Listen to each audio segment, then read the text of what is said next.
F I data और prop desk का data जो है अभी हमारे पास आ चुका है और डेट है 13 फ़रवरी। तो आज ये समझेंगे कि पूरे दिन मार्केट में हुआ क्या। मार्केट में एक किस तरह की ओपनिंग हुई और मार्केट में पूरे दिन किस तरह से ट्रेड हुआ, क्या उसके ट्रेड में कल के लिए हम क्या यहाँ से पोजीशन बना सकते हैं, मतलब कल की क्या मैं स्ट्रेटजी बना के काम करूँगा मार्केट में, उस हिसाब से यहाँ पे एनालिसिस चलेगी। सबसे पहले ये देखते हैं कि एफ ने क्या काम किया। इंडेक्स फ्यूचर में मैं पर्टिकुलर बात करूँगा निफ्टी 50 की, कि निफ्टी 50 में उन्होंने क्या काम किया है। तो निफ्टी 50 में उन्होंने यहाँ पे फ्यूचर्स कॉन्ट्रैक्ट को उन्होंने 1498 ये कॉन्ट्रैक्ट्स को लॉन्ग किया है। इसका मतलब यहाँ से मार्केट को वो ऊपर देख रहे हैं पर्टिकुलर फॉरेन इंस्टीट्यूशंस।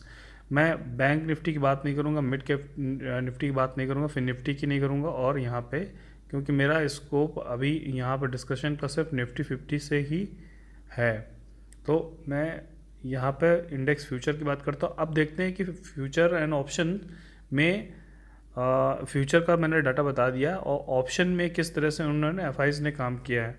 तो अभी देखते हैं कि ऑप्शन में यहाँ पे कॉल ऑप्शन 11,540 ये कॉन्ट्रैक्ट्स नए ऐड किए हैं, मतलब यहाँ से उन्होंने कॉल को लॉन्ग किया है, कॉल बाई करके गए हैं। पुट ऑप्शन में 19,477 ये डाटा जो दिखा रहा है कि यहाँ पे पुट भी उन्होंने लॉन्ग शॉर्ट करी हैं। नेट डिफरेंस हमारा आता है -7,937, मतलब नेट यहाँ पे क्या समझ में आ रहा है आपको कि पुट उन्होंने बाई करके गए हैं और यहाँ पे फ्यूचर को बाई करके गए। तो नेट हमारा क्या होता है, यहाँ से निकल के आ रहा है कि ये न्यूट्रल टू बियरिश हैं, न्यूट्रल टू बियरिश हो रहे हैं एफ अपना निफ्टी 50 में लेकर के, neutral to bearish, not neutral to bullish. यहाँ से ये डाटा निकल करके आ रहा है। अब देख लेते हैं कि प्रो में क्या हो रहा है, प्रो में क्या हो रहा है वो भी देख लेते हैं। तो फ्यूचर में उन्होंने 1,366 जो कॉन्ट्रैक्ट्स हैं नए ऐड किए हैं, इसका तब यहाँ पे बुलिस हैं। और इंडेक्स ऑप्शन में पर्टिकुलर कॉल ऑप्शंस को लेकर 62,783 ये कॉन्ट्रैक्ट्स ऐसे हैं जो वो लॉन्ग करके गए हैं, मतलब 62,783 ये डाटा जो है ये है कॉल का जो बाई करके गए हैं प्रॉप वाले। और ये पुट ऑप्शन जो है ये 45,284, मतलब 45,284 ये कॉन्ट्रैक्ट्स उन्होंने पुट साइड में ऐड किए नए। तो नेट डिफरेंस निकल के आता है 17,419, अप्रॉक्सीमेटली 17,500 कॉन्ट्रैक्ट्स जो हैं ये प्रो ट्रेडर्स जो हैं इन्होंने नए ऐड किए हैं। तो यहाँ से ये क्या देख रहे हैं, यहाँ से मार्केट को ये बुलिश देख रहे हैं, ये प्रो ने। फ्यूचर ऑलरेडी इन्होंने लॉन्च किया था।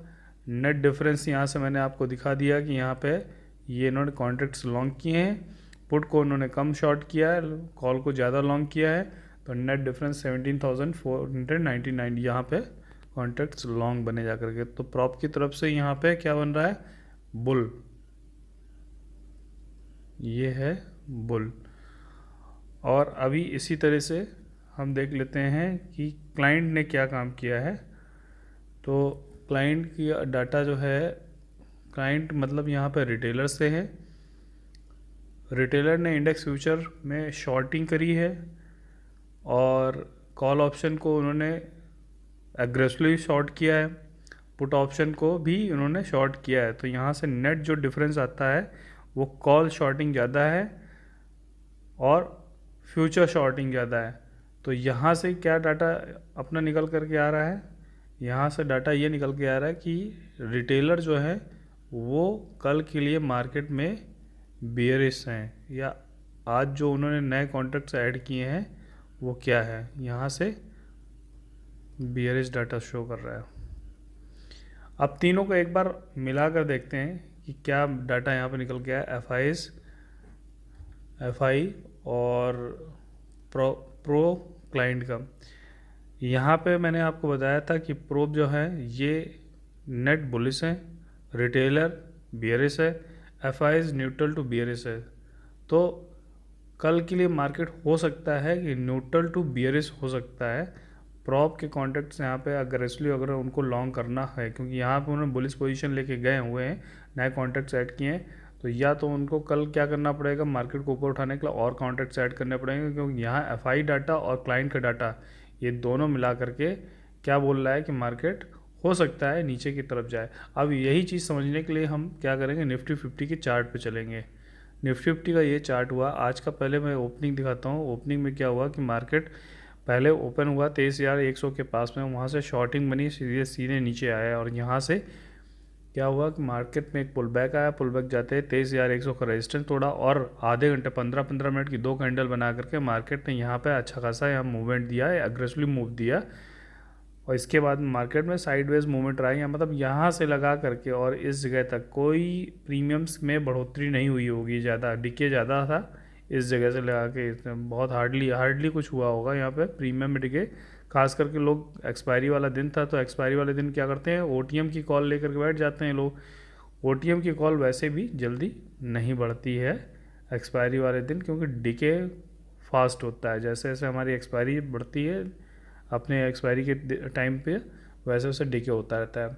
यहाँ से एक शॉर्ट का पोजीशन बना था, मैंने आपको अपने आज लाइव एनालिसिस में भी बताया था कि यहाँ से 23,000 जब तक 250 के ऊपर क्लोजिंग नहीं देता है तब तक ऊपर की तरफ कोई पोजीशन मत बनाइएगा, शॉर्टिंग की पोजीशन बनाने की कोशिश करिएगा 13 ईएमए के नीचे आने के बाद में।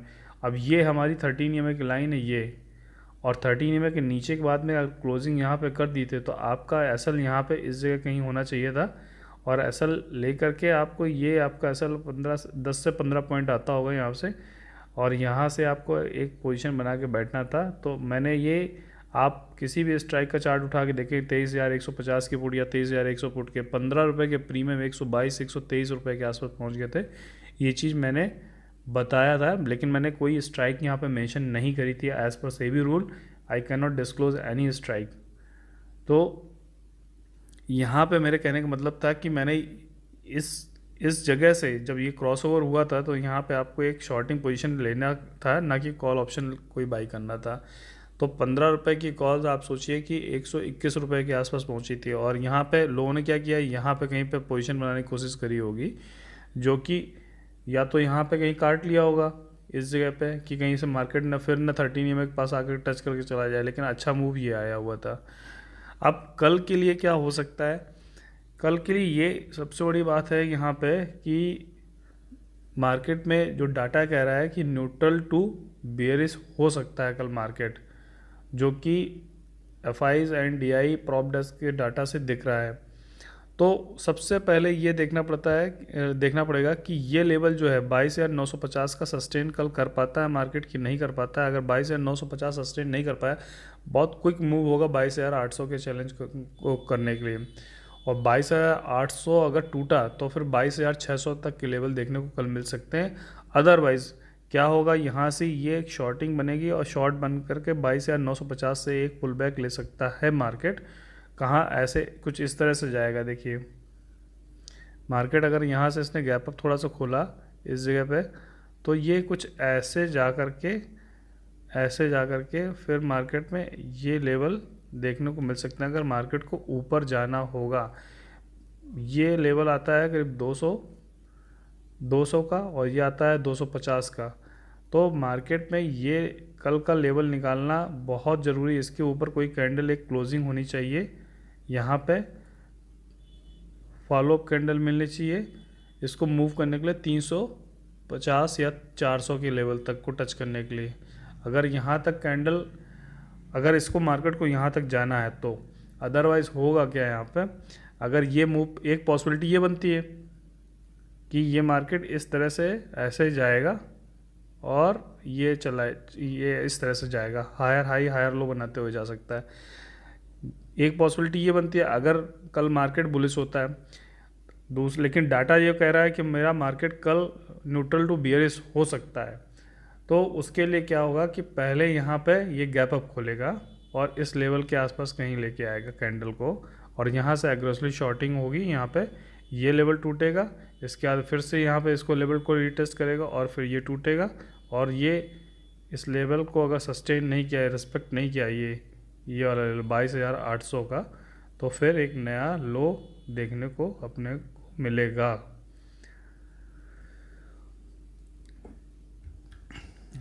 अब डेली एनालिसिस के हिसाब से भी देख लेते हैं कि क्या हो रहा है मार्केट में।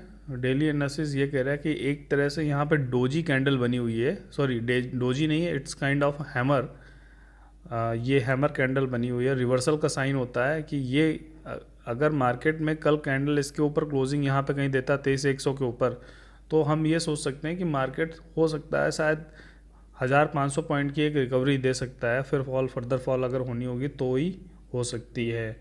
बट कल 23,100 के ऊपर क्लोजिंग बहुत इम्पॉर्टेंट है। ये वाला जो लेवल है डेली के हिसाब से 23,161 आता है, 23,100 पकड़िए आप।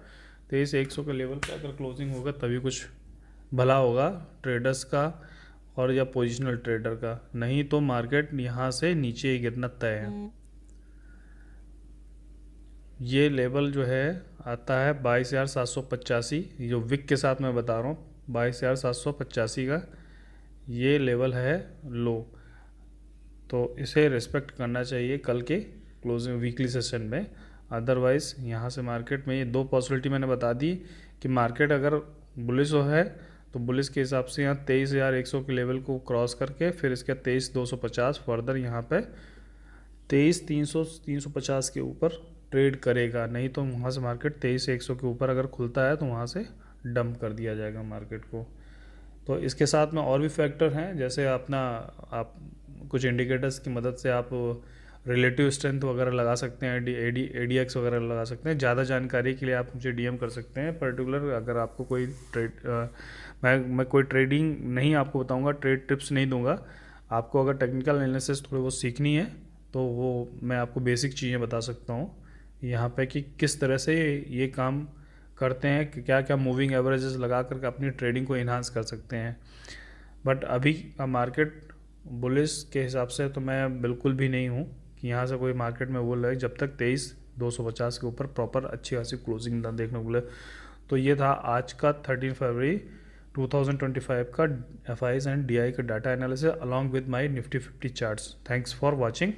If any of your suggestion to improve my video, then suggestion and comments are most welcome. Thank you so much for watching.